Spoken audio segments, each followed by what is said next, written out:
Esto es Construyendo el debate. Gran parte de la mexicana, de los mexicanos estábamos. Política. Periodismo. Movimientos sociales. Estados Unidos tiene una cultura. Negacionista. Opina, argumenta, analiza. Un espacio que se construye con tu participación. Esto es Construyendo el debate.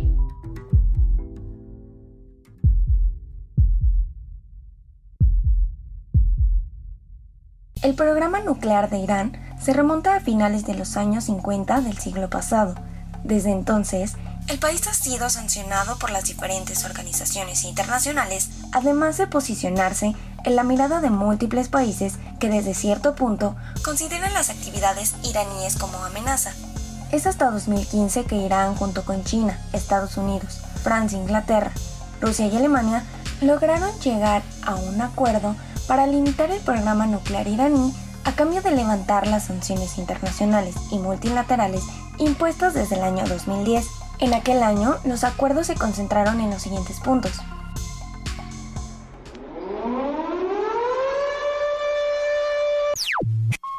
Irán no producirá uranio altamente enriquecido durante 15 años a partir del acuerdo.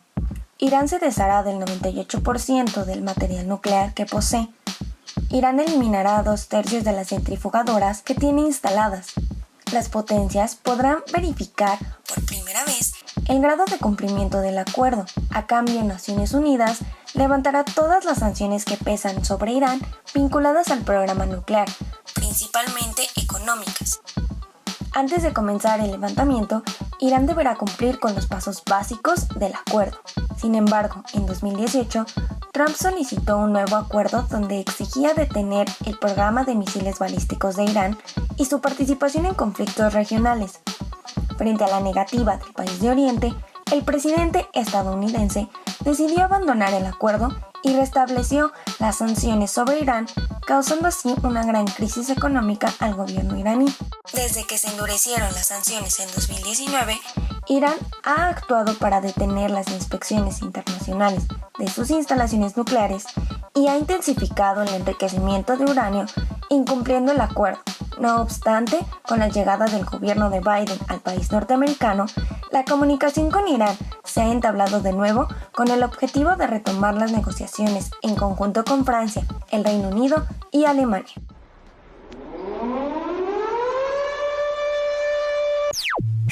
Con información de Pablo Revilla Montoya y de BBC Mundo, mi nombre es Fernanda Soto y estás escuchando Construyendo el Debate.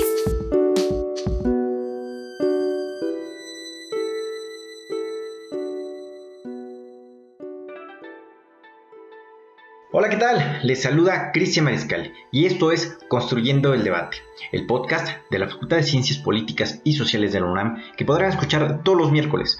Nos pueden seguir a través de Facebook e Instagram, donde puedan hacernos llegar sus preguntas, comentarios y también sugerencias sobre los temas que quieren que abordamos en este que es su espacio. En Facebook nos encuentran como Construyendo el Debate y en Instagram como Construyendo-Debate.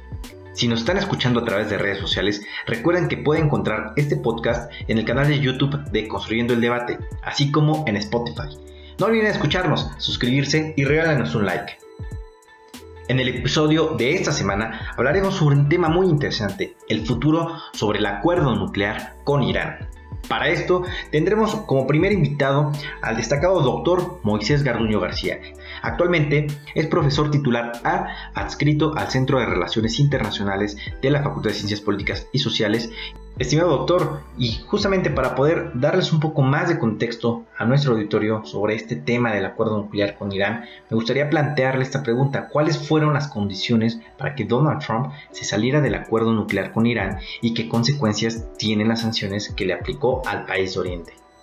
Bueno, entre las condiciones en las que Trump se salió del acuerdo nuclear se pueden citar básicamente dos. Una de corte interno, otra de corte extranjero. Con respecto al factor interno, pues Trump tenía que explotar el factor iraní para enfrentar la crisis de oposición que tenía en su gobierno en aquel momento.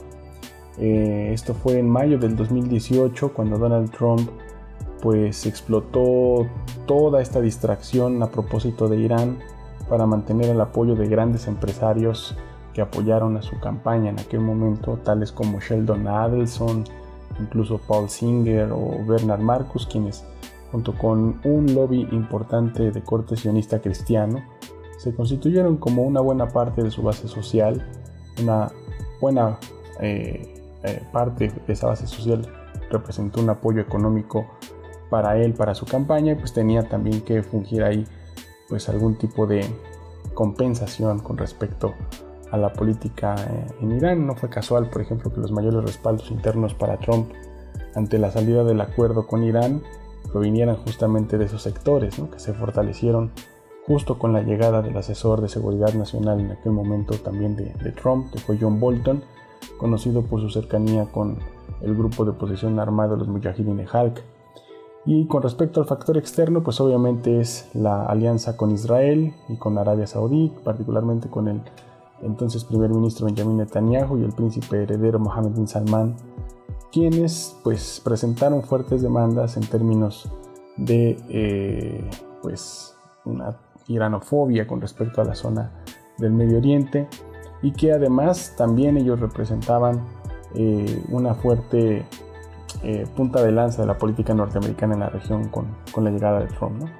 Este fue básicamente el contexto geopolítico en el que se dieron esos realineamientos y que dio origen a la imposición de esta política conocida como de máxima presión, donde Irán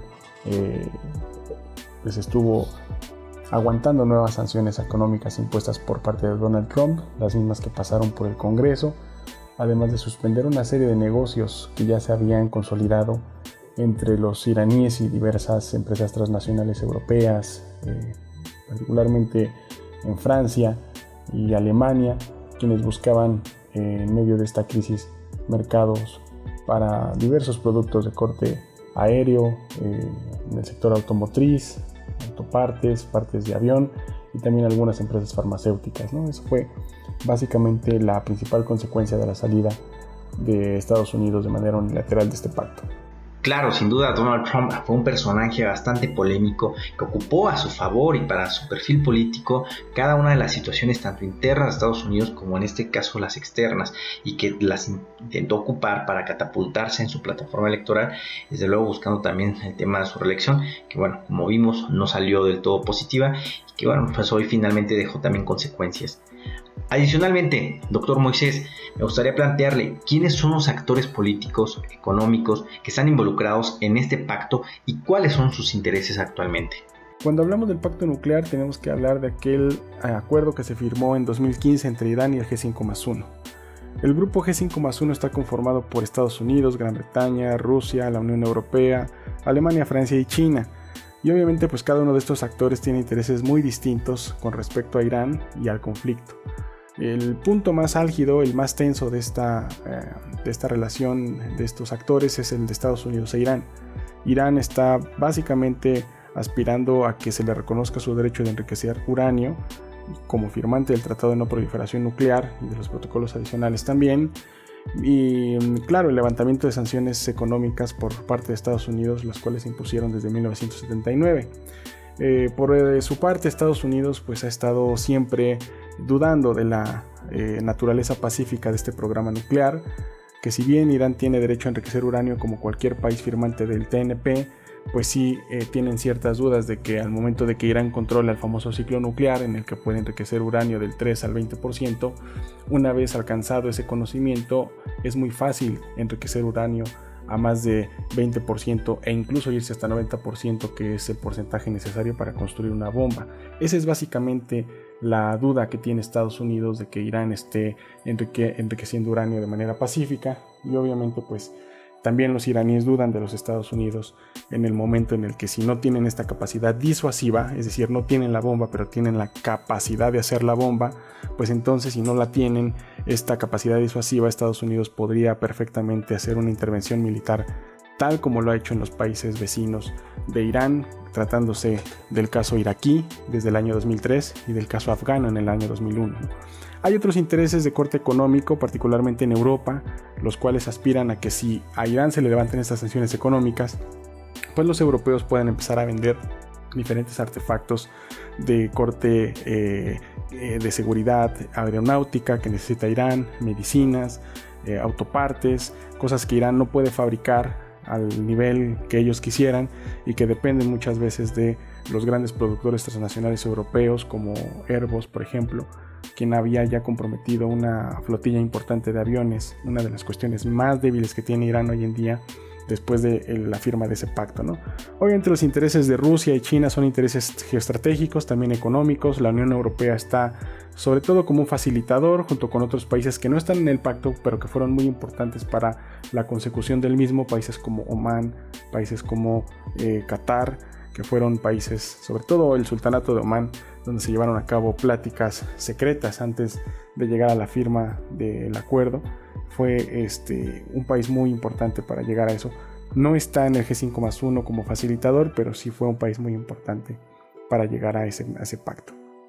Doctor, este contexto geopolítico, económico que nos está platicando, desde luego es muy interesante y debemos entenderlo también, claro, desde su contexto histórico. Una zona donde siempre ha habido tensión con dos países que pues siempre han sido polémicos y que han tenido cierta rivalidad, que precisamente estamos hablando de Estados Unidos con Irán y la importancia que tiene toda esta zona pues para el mundo y especialmente los intereses estadounidenses. Claro que esto nos lleva a poder entender un poco mejor todos los intereses que giran en torno a este acuerdo nuclear. Y también sobre esta misma línea, y hablando de los dos principales actores que estamos señalando, Estados Unidos e Irán, ¿qué podemos esperar del gobierno de Joe Biden ya en esta nueva administración estadounidense? ¿Y cuáles son los retos y la postura que debe asumir ante esta tensión el nuevo mandatario estadounidense? Bueno, mucho se ha dicho sobre la llegada de Joe Biden a la presidencia. Una de las principales promesas que hizo cuando llegó a la presidencia, incluso desde la campaña, fue que al momento de tomar la presidencia iba a regresar al pacto nuclear con Irán. Sin embargo, desde que llegó, hoy en día prácticamente ya estamos a casi 3 meses después de aquel momento en que tomó la presidencia, después de la tensión con Trump y todo el drama que pasó con las elecciones en Estados Unidos. Pues bueno, hay dos obstáculos importantes para Biden en términos de volver al pacto nuclear, ¿no? Ya no es la misma época en el 2021 que el 2015 donde se firmó el pacto nuclear.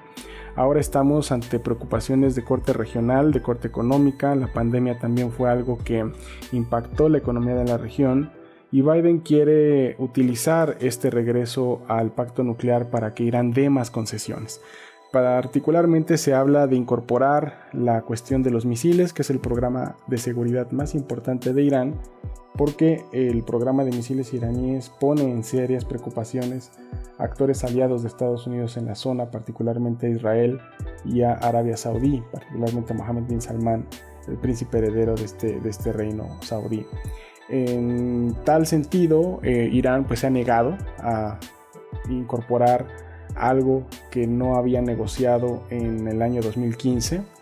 Irán reclama que es Estados Unidos el que se salió de manera unilateral en 2018 con Trump y que es entonces Estados Unidos el que tiene que volver al pacto como estaba para entonces poder entrar a renegociar el mismo de acuerdo con los mismos protocolos, con los mismos principios que se firmaron en ese 2015. Y bueno, al interior de ambos países, al interior de Estados Unidos y de Irán, hay grupos, hay facciones políticas que están muy interesadas en hacer que estas negociaciones fracasen para tener pues, retóricas mucho más desafiantes, cercanas al complejo militar industrial de ambos países, con los cuales puedan instrumentalizar esta tensión, esta falta de negociación política a su favor y en favor de los intereses económicos y armamentistas que tienen, ¿no? En el caso del complejo militar industrial norteamericano, hay actores que ya mencionamos al principio de esta entrevista, y también en el caso de Irán, gente cercana a la Guardia Revolucionaria que pues está muy poco interesada en hacer un nuevo pacto y mucho menos en incorporar misiles a las negociaciones, ¿no? Además hay un problema con respecto a Irán, que es que la llegada de Biden está coincidiendo con la salida del presidente Rouhani. A diferencia del año 2015, eran 2 administraciones que se encontraban, en el caso de Obama, iniciando su segundo periodo presidencial. En el caso de Rouhani, también estaba pues iniciando un fuerte periodo presidencial después de lograr la victoria en el año 2013, después de una serie de elecciones pues sumamente turbulentas, donde había venido un gobierno de Ahmadinejad sumamente impopular en Irán. Ahora no, ahora Biden está iniciando su primer periodo presidencial y Rouhani está terminando su segundo, con lo cual tenemos elecciones presidenciales en Irán en junio del 2021. No sabemos quién va a llegar.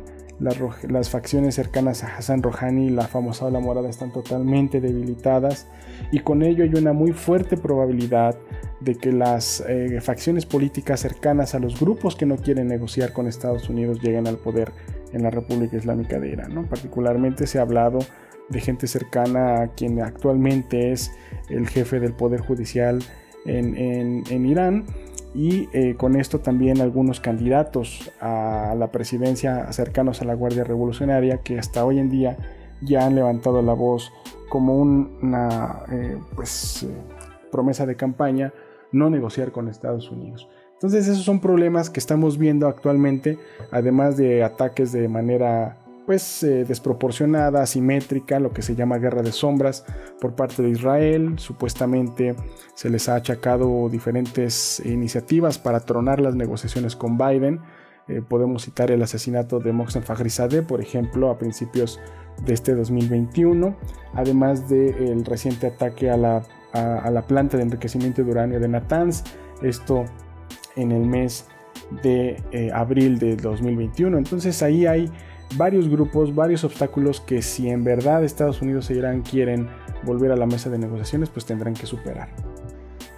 Doctor, gracias por su comentario, que bien nos puede ilustrar acerca de las grandes complicaciones y obstáculos que tendrá Joe Biden, este nuevo mandatario estadounidense, para poder cumplir esta promesa de campaña y desde luego poder reincorporar a Estados Unidos a este importante acuerdo nuclear, donde, si bien, como nos comenta, existen otros países que están involucrados y que también forman parte, pues Estados Unidos es uno de los países que son trascendentales y ejes en este acuerdo nuclear, y pues que desde luego sumarse de nueva cuenta pues abonaría mucho, pero pues tendríamos que analizar entonces las nuevas condiciones y también si Irán tiene todavía esa voluntad de mantenerlo y bajo qué términos. Y precisamente sobre esto me gustaría abonar un poco más, doctor Moisés, acerca de pues cuáles son los elementos, por qué son o cuáles son las razones de que Irán se rehúse a negociar el pacto nuclear.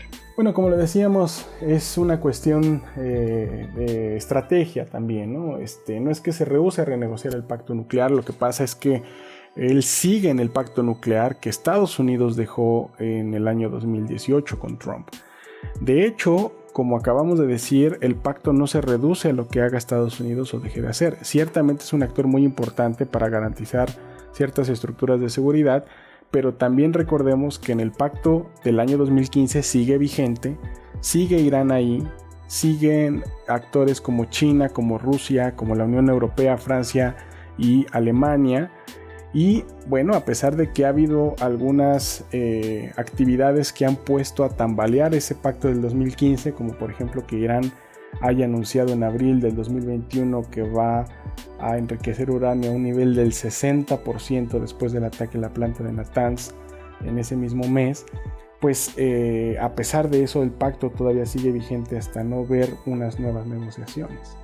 Entonces no es que Irán se rehúse a renegociar el pacto, es que hay una estrategia política de que ese pacto, para renegociarse, se tiene que incorporar a Estados Unidos, porque es el actor que también con el cual se quiere renegociar el pacto desde Washington, ¿no? Entonces sí hay ahí algunas cuestiones relacionadas con la estrategia de negociación, también con las facciones políticas que están al frente de este proceso, y sobre todo con el contexto que se está dando como un obstáculo para esta renegociación, ¿no? En algún momento quien se rehúsa, yo lo diría así, a reincorporarse al pacto, pues es Biden, justo como pues por una serie de obstáculos que hemos escuchado en la esfera pública. Una de las cuestiones que Irán necesita para que se vuelvan a sentar en la mesa de negociaciones es que Estados Unidos se incorpore al pacto nuclear y levante de inmediato las sanciones económicas impuestas por Trump en el año 2018 cuando se salió del pacto nuclear. Si Estados Unidos no levanta las sanciones económicas, entonces va a ser muy difícil que Irán se siente a negociar algo que incluso Estados Unidos dejó por primera vez cuando estaba Donald Trump. ¿Qué pasa? Que al interior del Congreso norteamericano este es un problema, porque Joe Biden, aunque quisiera levantar las sanciones contra Irán el día de mañana, esto tiene que pasar por medio del Congreso norteamericano, que como ustedes saben, pues tiene una ligera ventaja el Partido Republicano, con lo cual, aunque no es imposible, se obstaculiza, por lo cual también se le ha tachado un poco de falta de liderazgo al presidente Biden.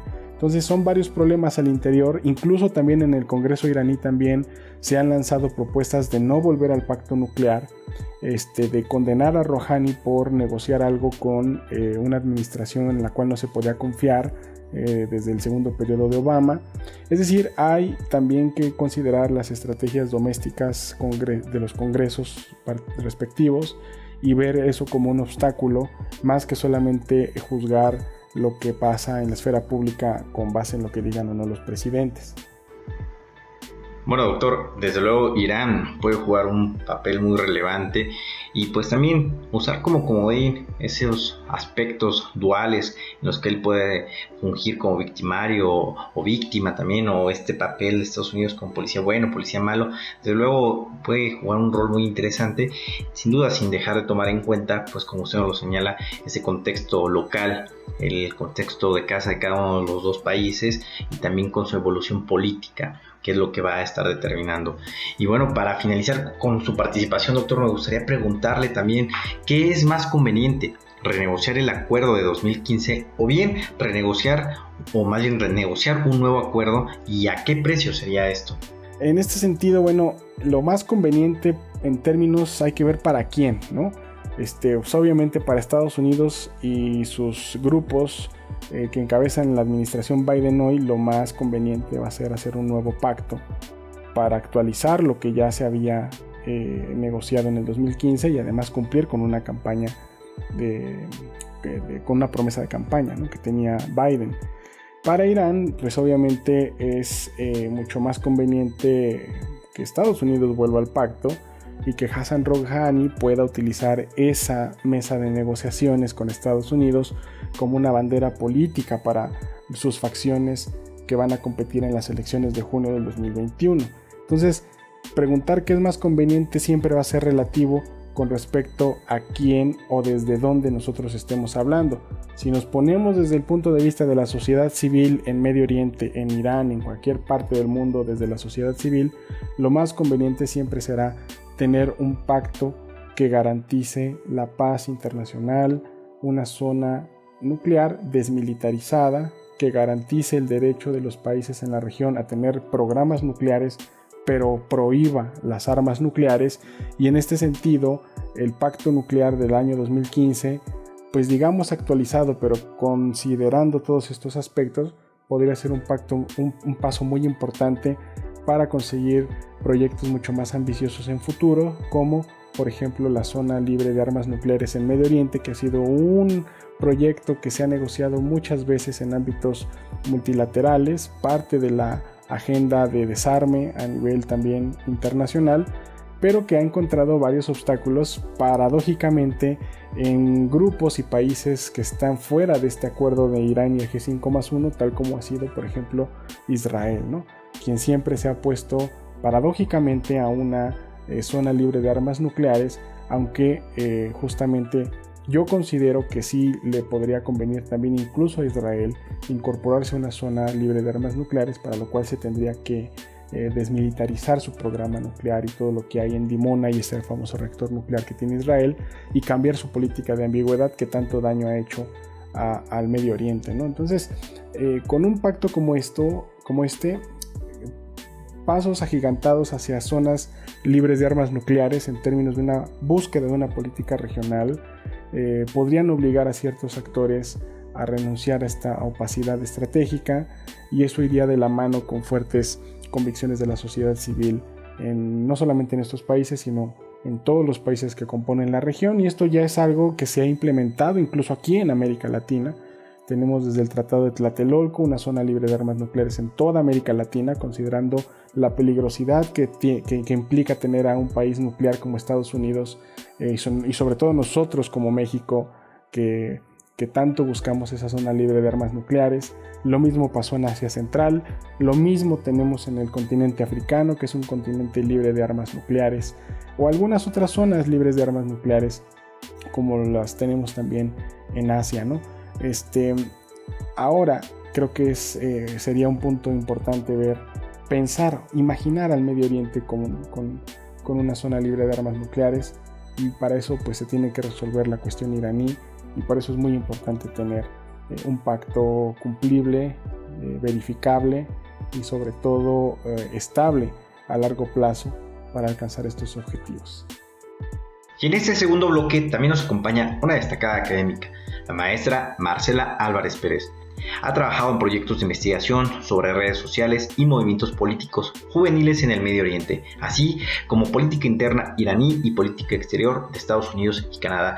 Maestra Marcela, ya tenemos un pequeño contexto acerca de lo que significa y representa este acuerdo nuclear. Por tanto, me gustaría comenzar con usted planteándole esta pregunta acerca de cómo debería mediar Estados Unidos, o si es que puede mediar Estados Unidos, el conflicto existente entre Israel e Irán, sin que se vean afectados los futuros diálogos sobre dicho acuerdo. Considero que mediar el conflicto entre Israel e Irán es algo que Estados Unidos en realidad no puede hacer, independientemente de la existencia del acuerdo nuclear o no. ¿Por qué? Porque no se puede ayudar a quien no quiere ayuda. Israel tiene una postura muy fija con respecto a lo que considera la amenaza iraní, y por su parte el régimen de la República Islámica también mantiene un discurso anti-israelí bastante fuerte, sobre todo desde la posición del líder supremo. Así que buscar una mediación en un momento que además es álgido para los Estados Unidos no sería lo más conveniente para ninguna de las partes.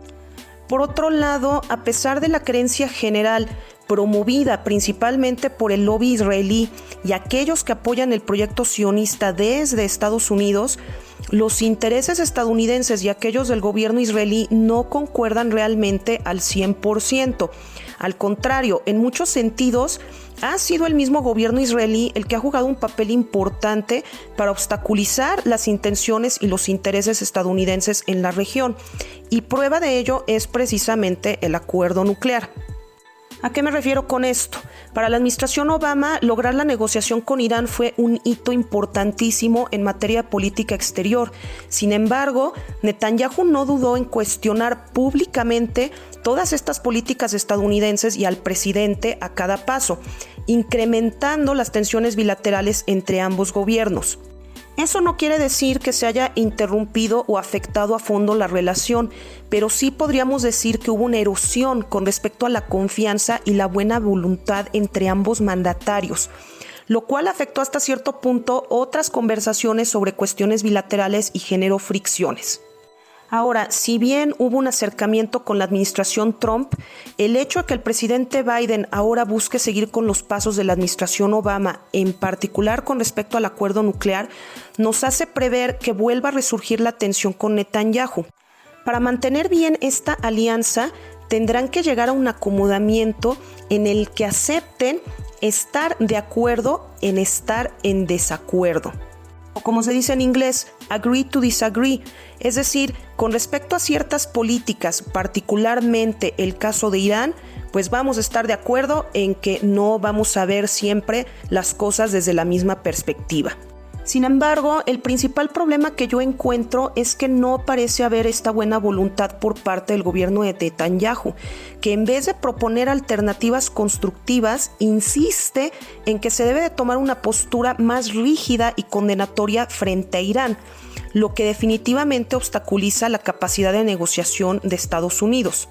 Mientras que el presidente Biden ha prometido volver al acuerdo y parece intentar negociar un retorno paulatino al mismo, a cambio de que Irán también cumpla con ciertas disposiciones, esperando poder disminuir lo que desde Estados Unidos se ve como una posible crisis nuclear y con esto dar pauta a futuras negociaciones, Israel por su parte ha tomado una postura totalmente en contra del mismo, convirtiéndose entonces en un obstáculo más en lugar de un aliado constructivo. Bueno, maestra, qué gran contexto nos acaba de dar toda esta información, la situación que se encuentra actualmente, el rol que está jugando Israel precisamente en las negociaciones o las renegociaciones de que Estados Unidos se pueda reimplantar a este acuerdo nuclear, y que sin duda es algo muy importante. Por eso me gustaría también preguntarle, el panorama es complejo desde luego, y en Irán se realizarán elecciones presidenciales en junio, como usted lo señala. ¿Cómo afectarán estas elecciones el futuro de la región y del pacto nuclear? Precisamente el gobierno actual está jugando la carta electoral como un incentivo para apresurar la negociación. El mismo ministro del Exterior iraní, Mohammad Javad Zarif, advirtió que después de las elecciones las pláticas podrían detenerse por lo menos hasta septiembre, en lo que se echa a andar el nuevo gobierno, lo cual evidentemente entorpecería las pláticas.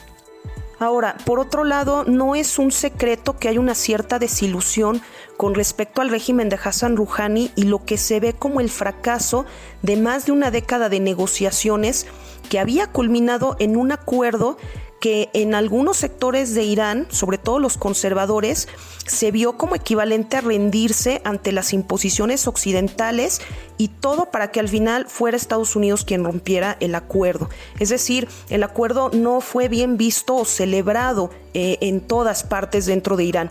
Y esto ha tenido un impacto directo en la política iraní, abriendo el camino para que los conservadores, que han sido muy críticos de Rouhani y que encuentran en esta situación el pretexto perfecto para desarticular a los moderados y pragmatistas e insistir en que otro gobierno con postura de reconciliación frente a Occidente no debe suceder al actual, porque es una postura que a todas luces no funciona. Es decir, lo que tenemos aquí es un círculo vicioso en el que los resultados de las negociaciones de aquí a la elección pueden afectar el resultado de la misma, y a su vez el resultado de la elección va a tener un impacto directo en la negociación. Si en los meses que le quedan al gobierno de Rouhani logra regresar a los estadounidenses al acuerdo, podrá fortalecer a su sector político en la elección, pero si no lo hace y los políticos conservadores de línea dura son los que toman el poder, podemos esperar que se reviertan muchas de las políticas de apertura global y regional que se implementaron bajo el gobierno de Rouhani. Y esto puede aumentar la retórica anti-estadounidense, anti-israelí y anti-occidental, lo cual definitivamente traería consecuencias negativas para la región y para el país.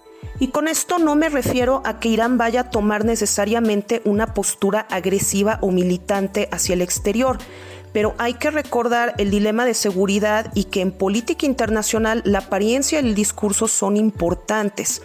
Tal cambio de régimen en Irán podría implicar que países que de por sí ven en la República Islámica a un enemigo, tales como Arabia Saudita e Israel, decidan actuar en consecuencia por esta amenaza percibida, y que entonces tengamos un escalamiento en las tensiones regionales ya existentes. Profesora Marcela, desde luego todos estos datos que usted nos está comentando nos hacen ver de la complicación en el tema de la negociación a nivel internacional. Sin embargo, también en el nivel local, en los niveles domésticos, estas complicaciones políticas, dado los cambios que se van a estar presentando, las elecciones, y tomando en cuenta Israel como un tercer estado involucrado con esas tensiones que también puede generar, pues desde luego hace un poco más complejo hablar de esta negociación del acuerdo nuclear. A esto sumado también lo que sucedió el pasado martes 13 de abril, donde Irán anunció que tras la explosión en las instalaciones de la planta de refinamiento de Natanz, enriquecerá uranio al 60%. Maestra, ¿qué significa esto y cómo afectaría a las negociaciones para reintegrar a Estados Unidos a este acuerdo? Esto es precisamente parte de lo que mencionaba con respecto a la tensión y desconfianza. No es ningún secreto que a lo largo de esta década de negociaciones ha habido ataques en contra de científicos e instalaciones iraníes, de los que se ha responsabilizado a Israel, que es el principal sospechoso también de este ataque más reciente. Esto es parte también de lo que decía con respecto a que el gobierno israelí persigue sus propios objetivos sin importarle la forma en que sus acciones pueden llegar a afectar los intereses estadounidenses, y en este caso la negociación actual, que se ve aún más entorpecida por estos hechos. Por otro lado, este tipo de ataques sirven para apuntalar la idea de que Irán es una víctima frente a las imposiciones y designios estadounidenses. ya que a pesar de siempre insistir en que el desarrollo de la energía nuclear es con fines pacíficos y no armamentistas, además de que Irán estaba cumpliendo cabalmente con lo estipulado por el acuerdo antes de que fuera Estados Unidos el que decidiera romperlo, la actitud general desde Occidente ha sido siempre condenatoria y represora contra Irán. Desde mi perspectiva, decidir no solo retomar el enriquecimiento de uranio, sino aumentarlo al 60%, obedece principalmente a dos estrategias. Una interna, que busca demostrar dentro del ambiente político electoral que ya mencioné, que el gobierno de Rouhani es fuerte y no se rinde ante la presión externa, y otra estrategia externa que busca presionar a Estados Unidos para retomar el acuerdo y las negociaciones con rapidez y poder llegar a resultados tangibles antes de las elecciones, que como ya mencioné, pues es muy importante para el gobierno iraní actual. Ahora, con respecto a la amenaza nuclear, para desarrollar armas nucleares se necesita enriquecer el uranio al 90%. Y desde la administración de Obama, cuando empezaron todas estas pláticas ya más serias, el mismo gobierno estadounidense había declarado que aunque estaban convencidos de que al momento Irán no tenía armas nucleares, considerarían un enriquecimiento del 60% ya como algo peligroso. Ahora, ¿qué quiere decir todo esto? Yo creo que el anuncio del 13 de abril corresponde a lo que el doctor Luis Mesa del Monte ya había denominado como una doctrina de defensa estratégica disuasiva. ¿Qué quiere decir esto? Que se intenta demostrar que Irán está dispuesto a elevar la apuesta con esto del enriquecimiento, pero no con la intención de llegar a las últimas consecuencias, no con la intención de realmente desarrollar un arma nuclear, sino más bien de forzar la mano de Estados Unidos para que se siente en la mesa de negociaciones en este momento que, como ya mencioné, pues es muy importante para Irán que se obtengan resultados a la brevedad posible. Maestra Marcela, muchísimas gracias por darnos toda esta información, especialmente por aclararnos todo lo que representa cuando se puede incrementar un porcentaje de recursos, en este caso como el uranio, ya que muchas veces el desconocimiento nos hace pensar y hasta muchas veces tener el temor acerca de que se incrementa una producción de este tipo y esto representaría como tal un riesgo de bombas nucleares o de armamento nuclear. Pero como bien usted nos lo está informando, pues en este caso representa también un modo de presión para las negociaciones. Y pues bueno, dando un pequeño giro a todo esto que estamos comentando, nos gustaría también ponernos un contexto en el día de hoy. Por eso me gustaría preguntarle, maestra Marcela, pues con todas estas sanciones impuestas por Estados Unidos cuando sale con el gobierno de Donald Trump tras retirarse del acuerdo nuclear de 2015, Irán, ¿cómo está manejando la contingencia sanitaria por la COVID-19?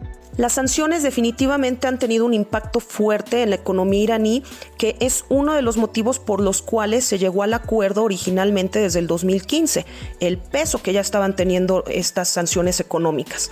Ahora, con el gobierno de Trump, las sanciones no solo se reanudaron, sino que además impusieron nuevas restricciones de todo tipo. Por lo cual es lógico que además de golpear la economía nuevamente, pues se tenga un impacto en la esfera de la salud porque se afecta la importación y comercialización de muchos productos. Con respecto a la crisis, pues como todos los países, Irán está lidiando con esto como puede, tomando algunas medidas acertadas, otras no tanto. Pero si tomamos en cuenta que la pandemia ha generado una crisis económica a nivel global, sería ilógico pensar que esta crisis no se vea profundizada por las sanciones que ya se habían impuesto previamente en contra del régimen.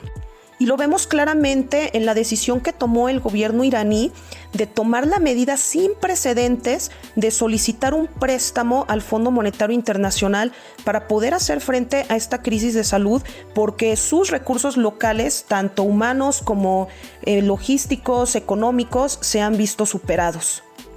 Claro, con todo esto que ha estado sucediendo en esta pandemia por la COVID-19, ha sido un reto para todos los estados nacionales poder afrontar tanto la crisis sanitaria como la económica, y más aún cuando tienen un bloqueo económico, medidas impuestas como las que sucedieron por Estados Unidos con esta decisión de Donald Trump. ¿Qué es más conveniente? ¿Qué considera usted, renegociar el acuerdo de 2015 o negociar un nuevo acuerdo, y también a qué precio?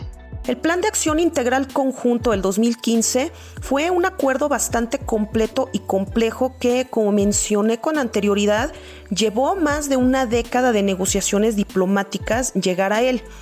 Tal vez actualmente no sea lo más funcional o aceptable para el gobierno estadounidense debido al tiempo desperdiciado ya por culpa de las acciones de Trump. ¿A qué me refiero con esto? Que una buena parte del acuerdo estaba contemplado para llevarse a cabo durante un periodo de 15 años y pues prácticamente ya pasó una tercera parte de este tiempo. Entonces, pues hay quienes sienten que ya estamos demasiado cerca a su momento de expiración y que entonces no sería viable continuar con las mismas disposiciones a las que se había llegado en ese entonces.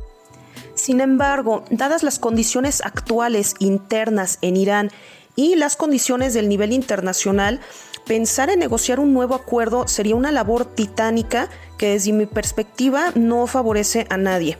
Considero que sería mucho más conveniente tomar este acuerdo del 2015 como base, recuperar la confianza perdida entre todas las partes y demostrar el compromiso que existe, sobre todo entre Estados Unidos e Irán, que son los principales contendientes, y a partir de ahí ir renegociando partes del acuerdo.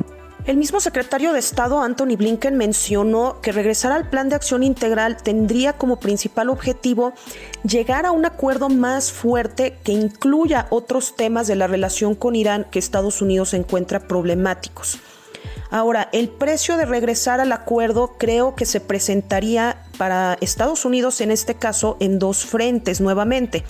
El interno, porque hay sectores dentro de Estados Unidos que no están a favor de regresar, principalmente entre los republicanos, y esto le podría costar puntos políticos al gobierno de Biden. Además de que hay que tener en cuenta que se requiere una negociación interna para poder irse deshaciendo de las sanciones heredadas de la administración de Trump, porque el presidente no puede hacerlo solo, necesita la colaboración del Congreso. Y la otra parte del costo sería en el frente externo, ya que los principales aliados de Estados Unidos en la región, una vez más Israel y Arabia Saudita, no les parece adecuado este curso de acción. Pero creo que en términos generales el balance entre costo y beneficio sería favorable a mediano y a largo plazo, porque ya va siendo hora de que la relación entre Estados Unidos e Irán cambie. Y así como en su momento lo hizo Obama, ahora el gobierno de Biden tiene la responsabilidad de aprovechar lo que queda todavía del régimen de Rouhani para poder volver a regresar a la negociación.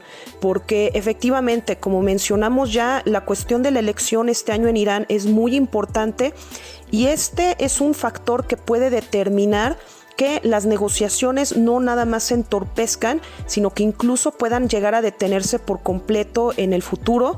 Y bueno, esto definitivamente tiene todo el potencial de afectar negativamente no nada más a la región, sino en general al sistema internacional. Maestra Marcela, muchísimas gracias por todos sus comentarios. Desde luego nos están ayudando mucho a integrar pues un gran contenido de información acerca de lo que representa este acuerdo, la situación interna, externa, tanto Estados Unidos como Irán, y también involucrado con Israel, que pues es un país que también está impactando directamente en estas negociaciones, y que bueno, con esta información nosotros podemos generar un criterio más amplio y estar mucho más informados qué es lo que está sucediendo en esta región de Medio Oriente, y desde luego con este acuerdo nuclear que impacta a todo el mundo. Muchísimas gracias por su participación, maestra. Y bien, amigas y amigos, es así como podemos concluir con este episodio de Construyendo el Debate, donde estamos rompiendo también todos estos estereotipos o muchas veces la malinformación que tenemos o desinformación acerca de temas tan importantes a nivel internacional como este acuerdo nuclear en el cual se encuentra involucrado Irán y la salida de Estados Unidos, a ver cómo se da la reincorporación. Y de luego ustedes ya tienen aquí la palabra de los expertos quienes nos han ilustrado mucho sobre este tema el día de hoy. Por nuestra parte, agradecerles por habernos escuchado. Recuerden que nos pueden seguir en Facebook como Construyendo el Debate y también en Instagram como Construyendo-Debate, y que pueden escuchar los episodios pasados en nuestro canal de YouTube, así como en Spotify. Si les gustó este programa, regálenos un like, compártenos con tus amigas y amigos y no olvides dejarnos también un comentario. Este podcast es producido por la Coordinación de Extensión Universitaria de la Facultad de Ciencias Políticas y Sociales de la UNAM, a cargo de la maestra María Auxiliadora Sánchez Fernández. Coordinación de producción, Carlos Correos Cajadillo. Asistente de producción, Jessica Martínez Barrio. En la producción de cápsulas informativas, Jimena Sandoval, Fernanda Soto y Yamil Sosa. Se despide de ustedes Cristian Mariscal. Hasta el próximo episodio.